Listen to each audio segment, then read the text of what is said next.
Alright guys, in this section we will talk about permission. We will go over 3 scenarios, very common ones, which you will get in Helpdesk when it comes to assigning permission to an item in SharePoint.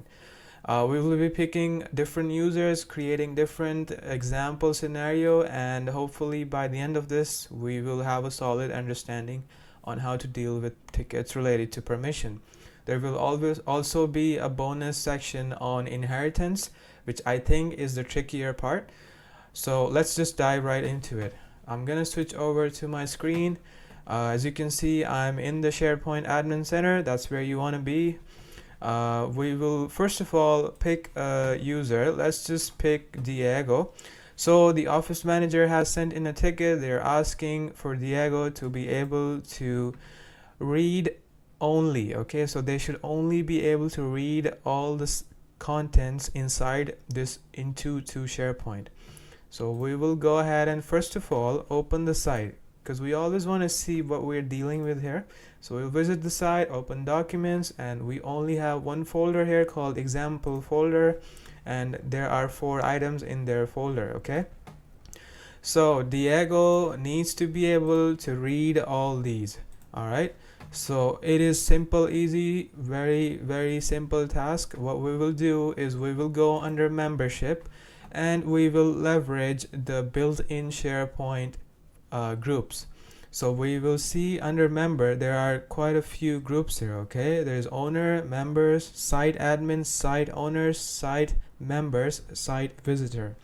Site visit, so I'm going to start from the bottom. Site visitor is unique because it is, if we assign a user here, they will only be able to view the items. So that is read only. So they cannot delete item, they cannot modify, they can only read. So this would be perfect for this case. So let's just go ahead and do that. We'll just click on add and then search for Diego. And there he is. We will just click on add and that's it. Now Diego will have read only permission on everything in here. Okay. Second scenario.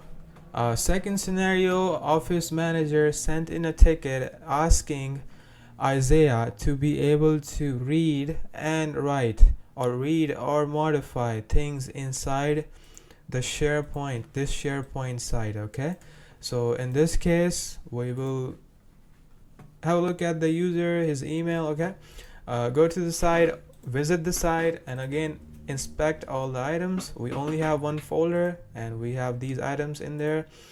Office manager had asked Isaiah to be able to read and write, so modify everything inside here.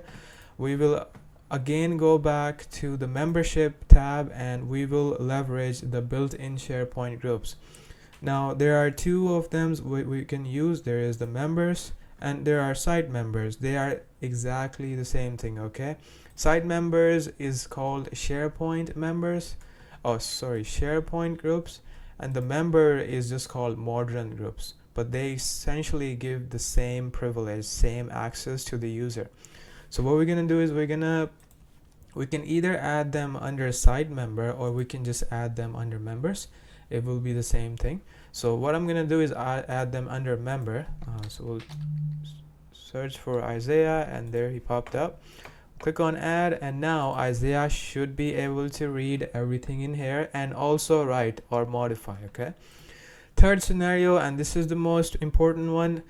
We want Jenna to be able to view just this document. They should not be able to even see these other items. Okay, so this is the one which throws off a lot of technician, like how do we do that? The way we do that is by something called inheritance. So just a tangent here. Okay, we will not be able to leverage the built-in groups, which is these. So we cannot use these to be able to complete this ticket because all these are group based. If we assign this user, if we add Jenna as an owner, then they will have full permission on everything. So we don't want that. If we assign Jenna as a member or site member, then they will have read, write, and modify. We don't want that. Okay, if we add them as a visitor, they will have read, on all the items, so that is not good. They should not even be able to see these items. All they should be able to deal with is document folder, document. This document, I should have named it differently, but they should only be able to open this document, make changes to it, and save it. That's it. So in that case, what we will do is we will find that item that the office admin has asked us. We'll find it, we'll click on the three dots, and we will click on manage access. Next, click on the three dots again, we'll click on advanced settings. In this scenario, what we will have to do is we will have to click on stop inheriting permission. So what it's gonna do is gonna stop inheriting permission only through these groups, okay? And now we can see there is this extra option to grant permission, which was not there before. So we will click on grant permission, and we will just simply search for Jenna. I'm spelling that wrong. Let's find the, oh, it's Jenna, okay. So Genna, and there is Jenna Smith. Do you wanna send them an invite? Sure. I don't want to. What permission should we wanna give them? We will give them full access to this document, and then we will hit share. So what we have done, just to quickly recap, we found the item, which was the document. We clicked on three dots, we clicked on manage access, we clicked on the three dots again, advanced settings.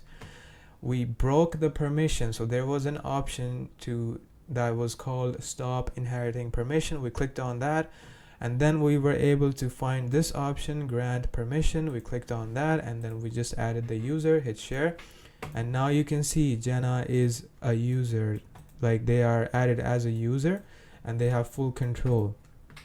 And it says here the document has unique permission, which means this document has no inheritance. It's broken, okay? It has unique permission. That's what it means. So those would be the three scenario. Now, just as a bonus, let's say your manager in IT, your manager has asked you to make a report or just to inspect. So they've asked you, okay, let's just have a look at this site and see which items have their inheritance broken. Like the items in this SharePoint, which one of those have unique permission? So how would you find that out? So how you do that, the easiest way is to go to the site. So we're just gonna go to documents, and then we'll click on the gear icon, okay?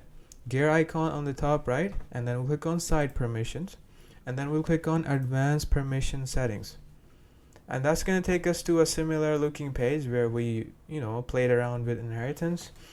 And in the yellow here, you will see some content on this site has different permissions from what you see here. So we'll just click on show these items because it's clearly telling us some items have their inheritance broken. We'll click on show these items, and it just shows us the view exception option, and there it is. You can see this is the one we just broke inheritance on, and it is saying the item in this list has a unique permission, and we can go to that permission settings page again by just clicking on that, and then we are there again. This is the place where we started. This is the place where we stopped inheriting and we granted access. All right, so that's how you check. You click on the gear icon, you click on the site permission, you click on advanced permission, you click on show the items which have unique permission, and it will list all the items those have inheritance broken. And I'm gonna end the video there. Hopefully this makes sense. If not, please ask me question in the comment, and I will be able to help you. Thanks for watching.